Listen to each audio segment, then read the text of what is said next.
Good everyone. Today we'll be discussing on 2 Corinthians chapter 5 verse 7. It says, "For we live by faith and not by sight." And it's very important that we understand what faith means. Yes, we might have been hearing the word faith more often every day, every time. And Hebrews 11 verse 1 says that faith is the assurance of things not seen and the conviction of things to come.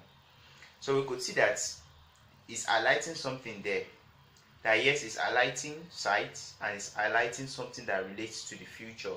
So it says it's the assurance of things not seen and the conviction of things to come. So you must be convicted of the future. You must be sure. You must be rest assured. You must be 100% certain of that thing that is going to happen. So and now we're talking about 2 Corinthians 5:7, saying, "For we live by faith and not by sight." So it means now, if you remember, the Hebrews 11:1 talks about faith is the assurance of things not seen, and the conviction of things to come. And now it's telling us now in 2 Corinthians 5:7 that for we live by faith and not by sight. So faith shouldn't be limited by what we see. Faith shouldn't be limited by what our mere eyes, our physical eyes could see, but it should be a thing of our lifestyle. Faith should be a thing of how we live and what we believe in. I like the way some other versions put it. It says, "For we do not live by what we see," or it's saying that we do not believe in what we see, but we believe in what is to come. So I think we are getting the picture here. So faith doesn't just deal by what we see by our physical eyes. And we could see a very big example from the life of Abraham. Yes, he's still at his father's home.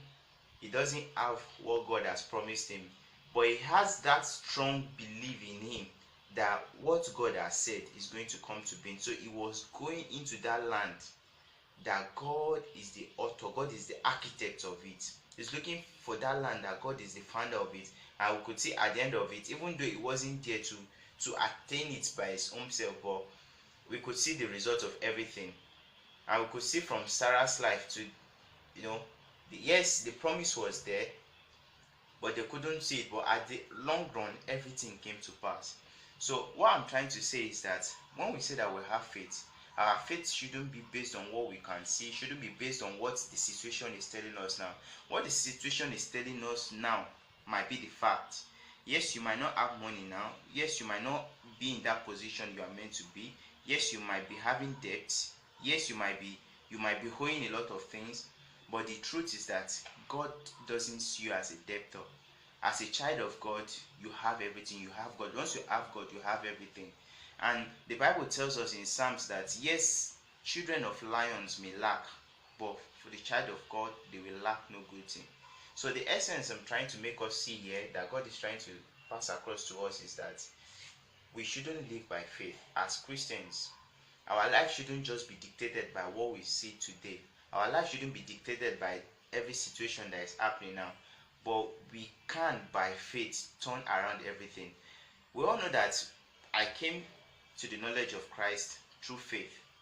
You too, if you are believing in the Lord Jesus Christ, it's not as a result of because you've seen Christ, but it's as a result of faith, God's faith that is in work in you. So our faith shouldn't just end the day we give our life to Christ, but it should keep on growing. We need to exercise it. So one prayer I would just pray is that God should open our eyes, should open your eyes, should open my eyes, that we might exercise this faith continuously and won't just be affected by the things we are seeing now, but what is to come. So be encouraged by faith and let your faith work. Put your faith to action. Thank you.